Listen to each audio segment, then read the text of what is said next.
fazer essas mudanças e sair dessas zonas ridículas, repetitivas que a gente vê o tempo todo.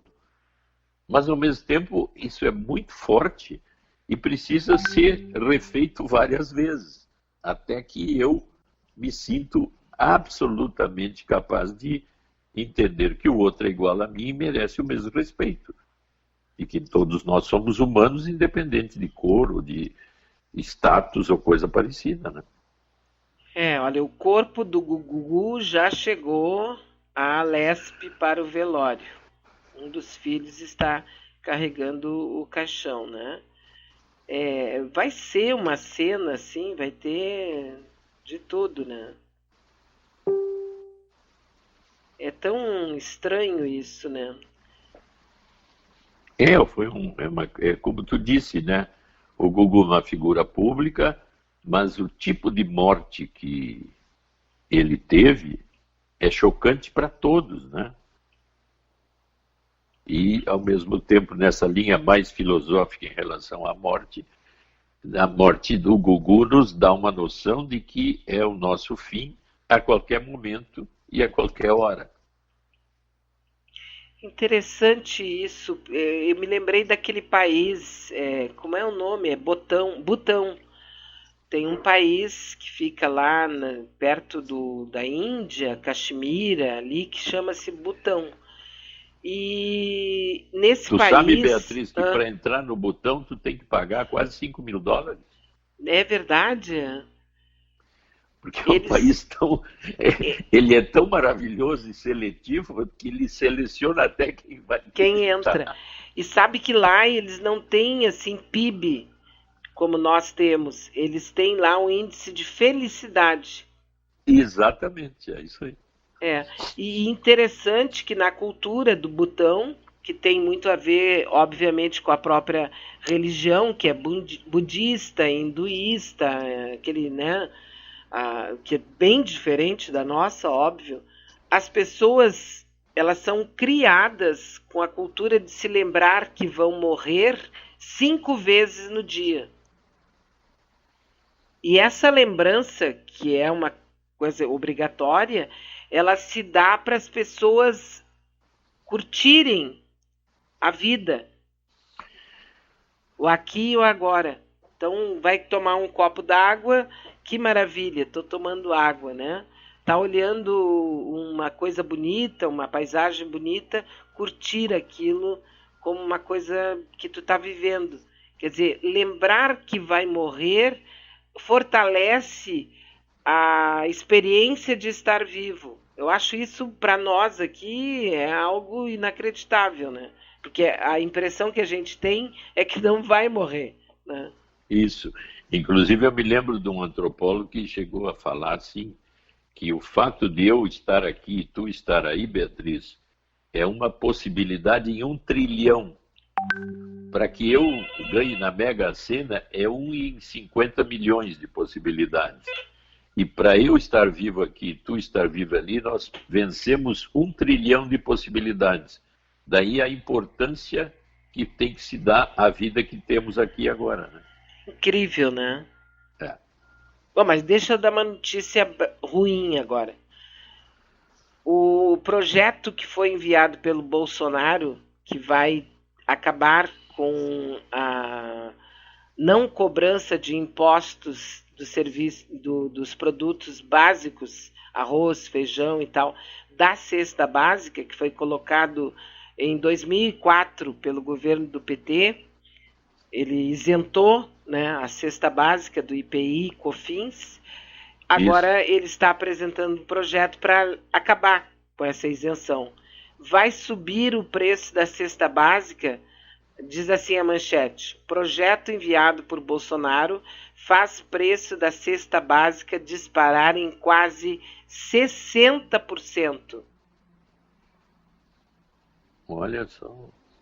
Já imaginou? E iates e jatinhos não pagam imposto?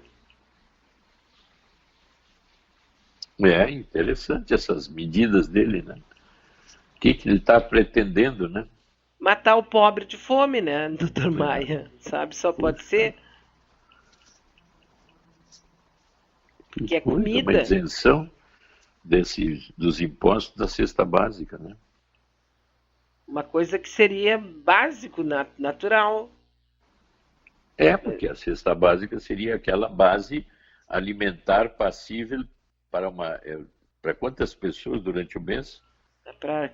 Geralmente é para 4 pessoas, né? 4 pessoas, né?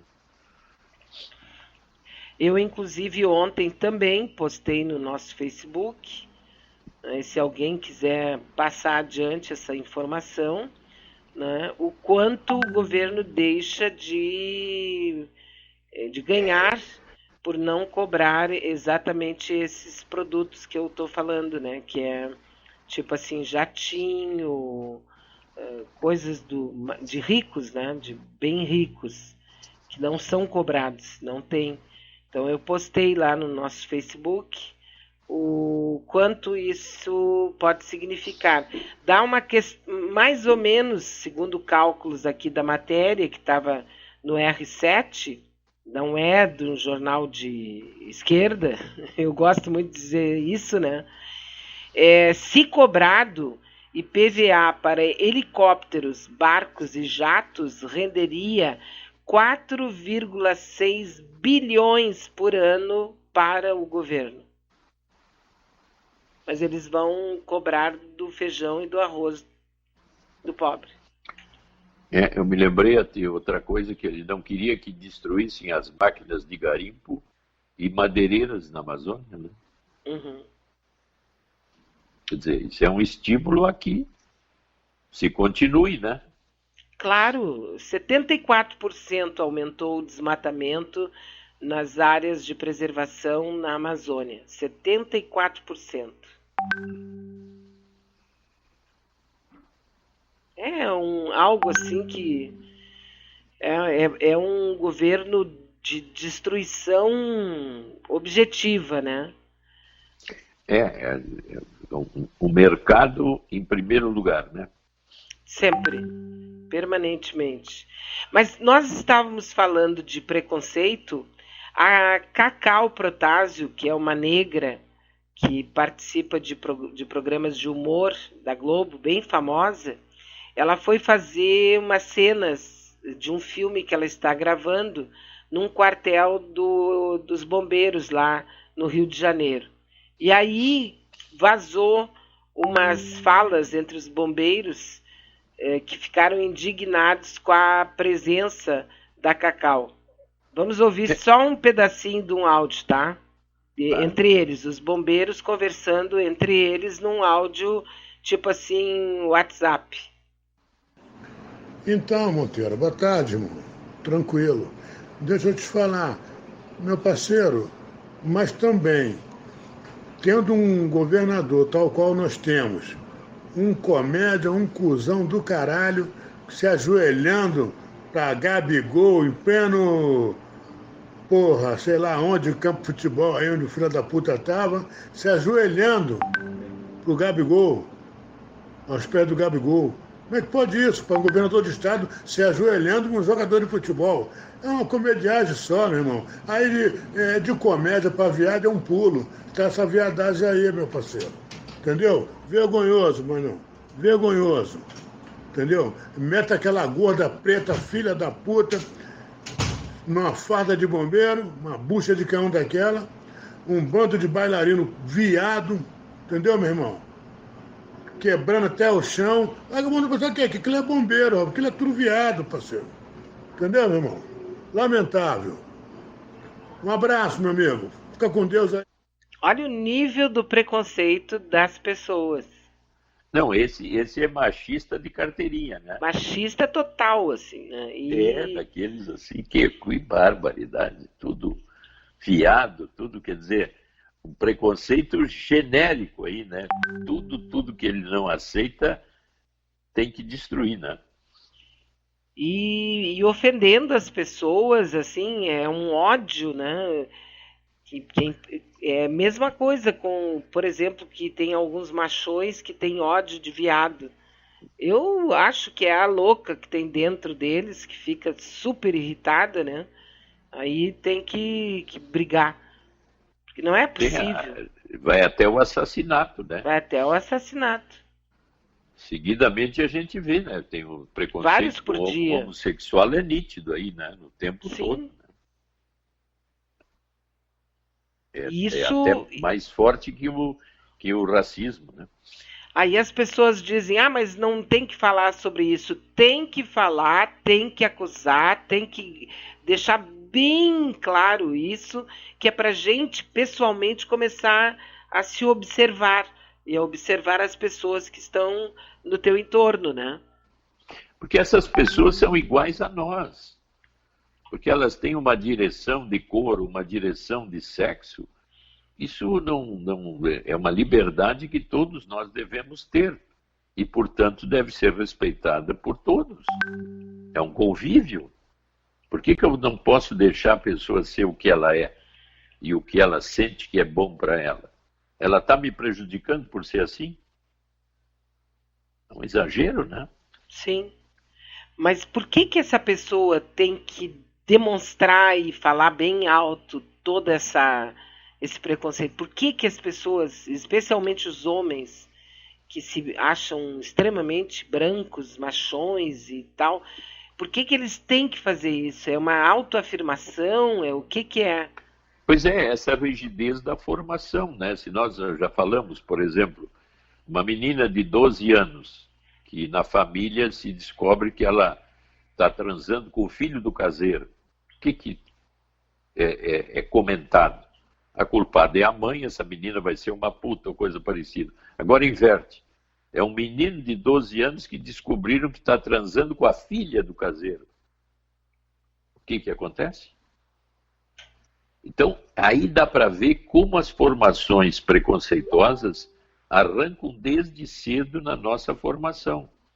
E quando eu creio e acredito naquilo que eu tenho como formação básica, de que homossexual e negro não prestam, eu tomo essas atitudes absurdas porque acho que isso é uma verdade pessoal. Então, esse tipo de pessoa, ele está cheio de preconceitos. E a mudança disso é quase uma mudança total de estrutura de personalidade. Então, a gente se choca de ver que tem gente que tem essa radicalidade fantástica, né? É difícil isso, né? Mas é uma coisa que está acontecendo e acontece o tempo todo. A única explicação que se tem é isso, que a rigidez de formação de personalidade foi tão categórica na manutenção desse preconceito que eu passo a viver isso como se fosse o correto e o certo e não tem dúvida. Agora, que ano que a gente está terminando, né? Que ano, que coisa impressionante.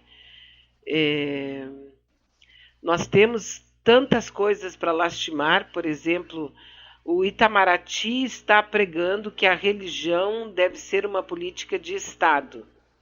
Imagina quando que tu podia, nem em pesadelo, tu imaginar que o Itamaraty faria o anúncio que a religião será uma política de Estado.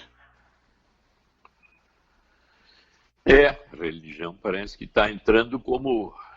Daqui a pouco ele vai botar no Supremo Tribunal pessoas desse nível, né? Religiosos de acordo com a visão do governo. Sim, nós estamos com vários desses golpes na América Latina, tem o apoio dos evangélicos, né? E da Igreja Católica, aquela... Como é que eles chamam? Eu não me lembro. É um tipo, uma vertente da igreja que o pessoal grita, tem um chilique na missa. Não, tem a linha carismática. Carismática, exatamente. Sim, aí eu expresso. Como é que é? Um carismático de cepa fala em línguas. Uhum. Fica falando assim uma coisa lá enlouquecida, né? Que são línguas arcaicas ou línguas perdidas, né? Nós temos isso. Lembra que a gente estava comentando que muita gente vai até as últimas